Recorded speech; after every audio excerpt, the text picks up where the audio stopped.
Peace, peace, peace, family. How y'all doing out there? How y'all doing? So, my name's Ivy. I go by Ivy.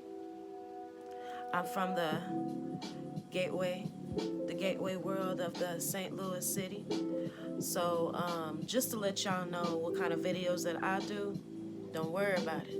It ain't meant for kids to watch unless you're ready to get what's next out of my fucking mouth. So, here we go, here we go. Okay, shout out to the YouTube channels that you have to forgive me. Sometimes I stutter because when I'm nervous, and I just had a little boo-boo accident on my left eye. You know what I'm saying? It's kind of symbolic, you know. I accidentally sprayed my freaking eye with a fucking glitter can, trying to do some ornaments, but it's hella funny. Anyway, shout out to the YouTubers that I be watching, which is Dozo the Lando, Dozo Lando. I'll also shout out to Mrs. Conjuring Queen and Bobby Hammond, Bally Valentine. We're gonna get to this these movies in a minute, and forgive me if I'm ashy. You know what I'm saying? This is kind of interesting right now. I'm in the welcoming of my basement, my home, and I'm here to share some knowledge to you.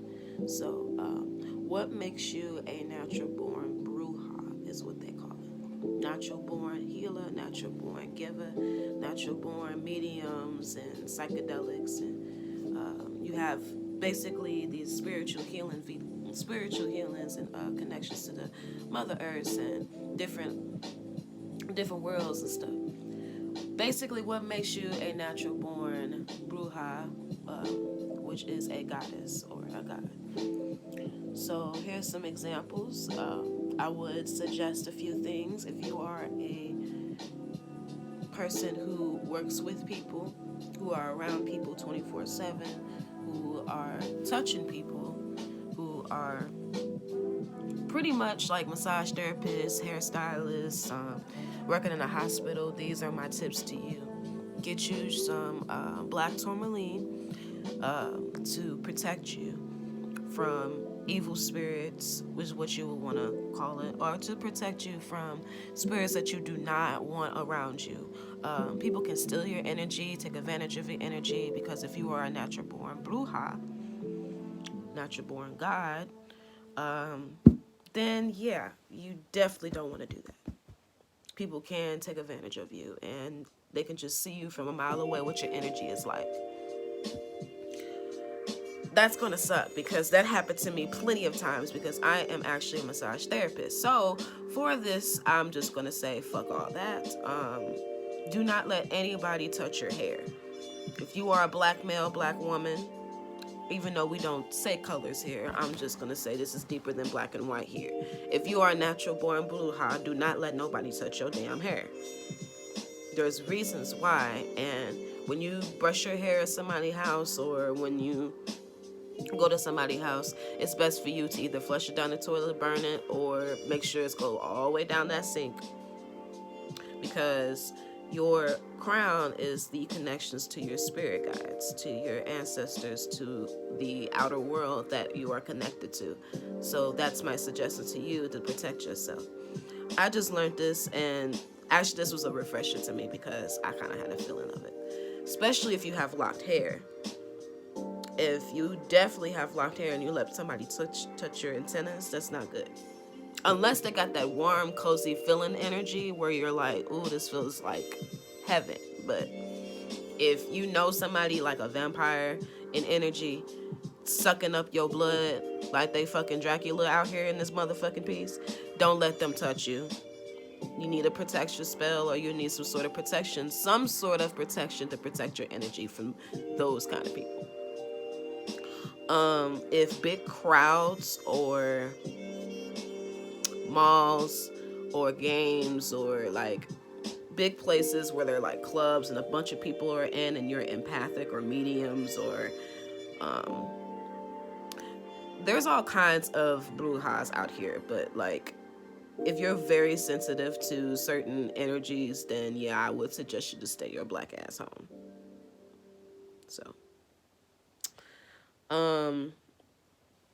if you are considered black sheep, then definitely do some research on the movie.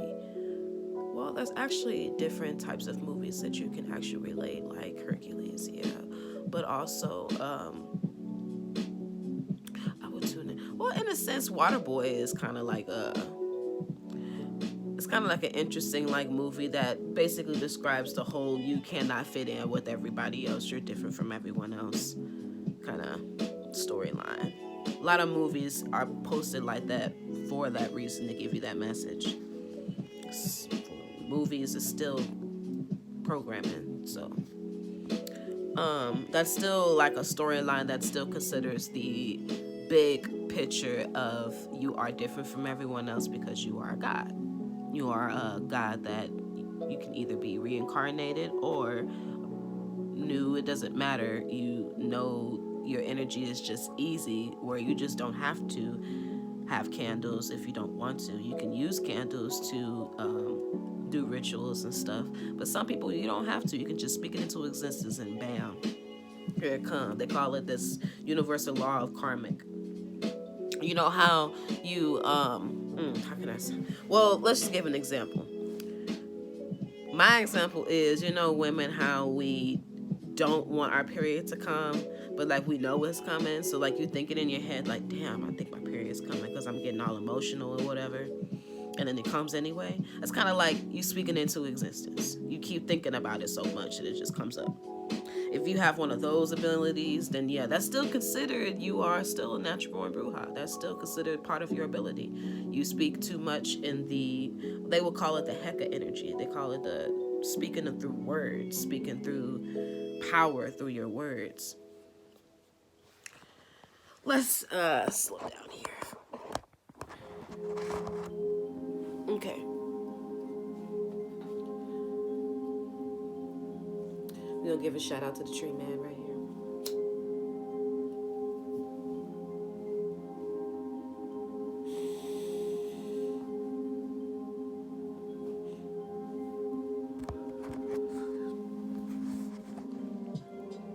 If anybody have any questions, feel free to come to me. I am Ivy, and this is Staying Tuned to my video.